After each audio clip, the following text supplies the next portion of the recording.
वर्षभर संकष्टी चतुर्थीचे व्रत आणि उपवास करणे जरी शक्य झाले नाही तरी सुद्धा जेव्हा जेव्हा अंगारकी संकष्टी चतुर्थी येते तर आपण जर फक्त अंगारकी संकष्टी चतुर्थीचे जरी व्रत केले तरी सुद्धा आपल्याला सर्व संकष्टी चतुर्थीचे व्रत केल्याचे फळ प्राप्त होत असते आणि आपल्या मनोकामना पूर्ण होत असतात.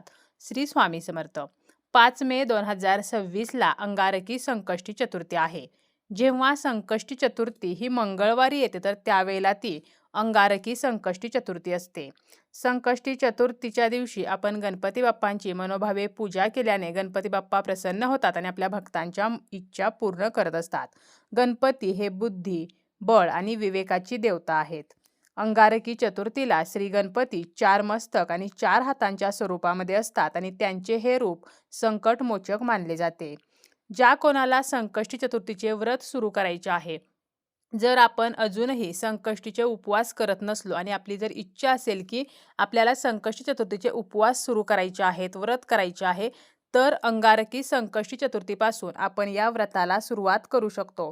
आपण संकल्प करून हे व्रत करू शकतो. म्हणजे जर आपल्याला 1 वर्षभर 12 संकष्टी करायच्या असतील तर आपण तसा संकल्प करू शकतो.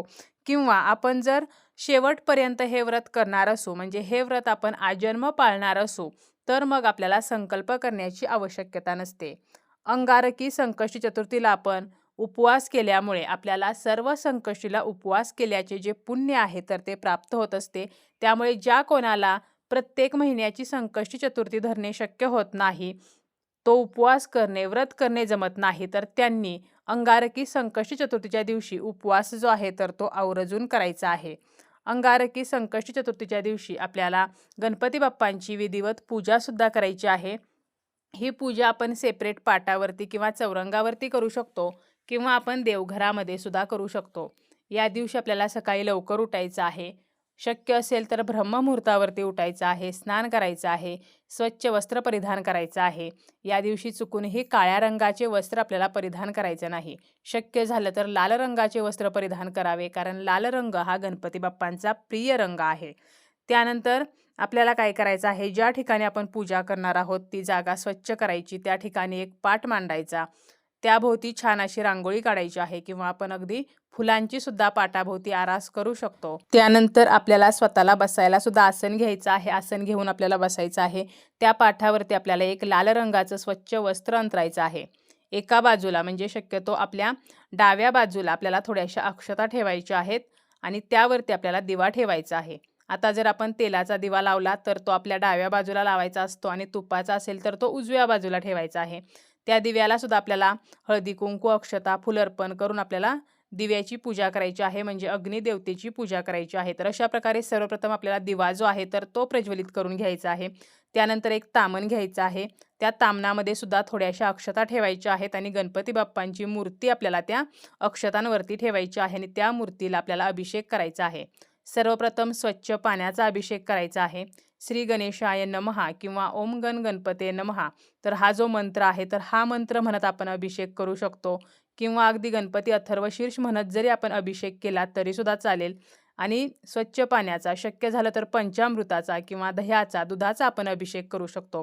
जरी आपल्याला पंचामृताने अभिषेक करणे शक्य झाले नाही तरी फक्त स्वच्छ पाण्याने आपण मनोभावे अभिषेक केला तरी सुद्धा चालेल. त्यानंतर ती मूर्ती आपल्याला स्वच्छ कपड्याने कोरडी करायची आहे आणि त्या पाठावरती मध्यभागी थोड्याशा अक्षता ठेवायच्या आहेत. त्यावरती ती मूर्ती ठेवायची आहे. त्या मूर्तीला आपल्याला हळदी कुंकू गंध लावायचा आहे.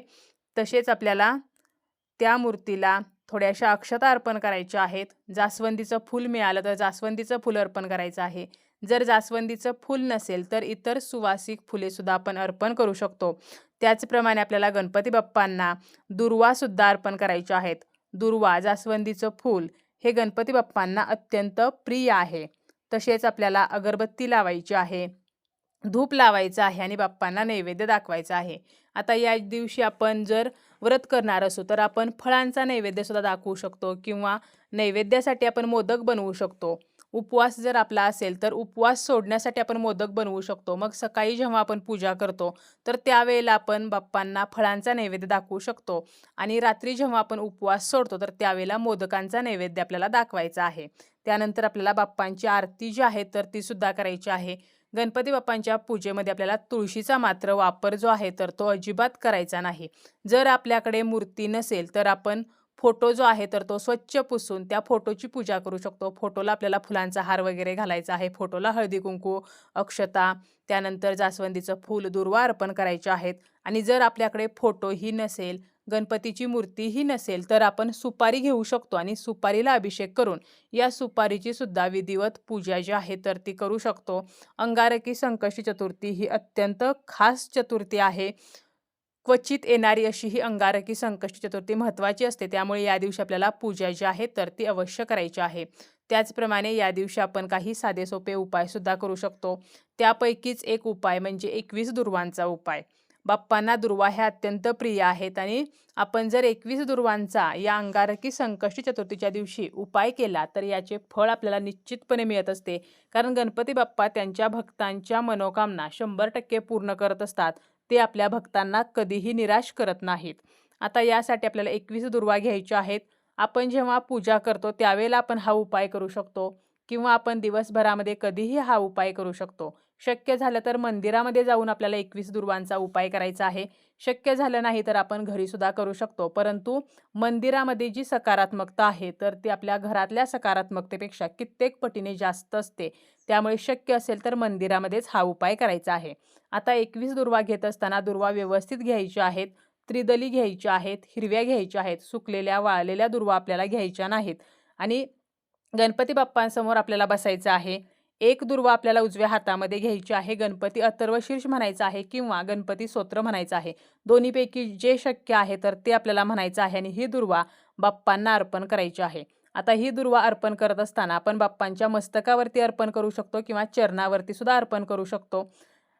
तर अशा प्रकारे आपल्याला 21 दुर्वा प्रत्येक वेळेला एक दुर्वा हातामध्ये घ्यायची. गणपती अथर्वशीर्ष किंवा गणपती स्तोत्र म्हणून ती अर्पण करायची किंवा मग 21 दुर्वांची जुडी आपल्याला उजव्या हातामध्ये घ्यायची आहे आणि 21 वेळेला गणपती अथर्वशीर्ष किंवा गणपती स्तोत्र म्हणून ही जुडी जी आहे तर ती बाप्पांच्या चरणावरती किंवा मस्तकावरती आपल्याला अर्पण करायची आहे.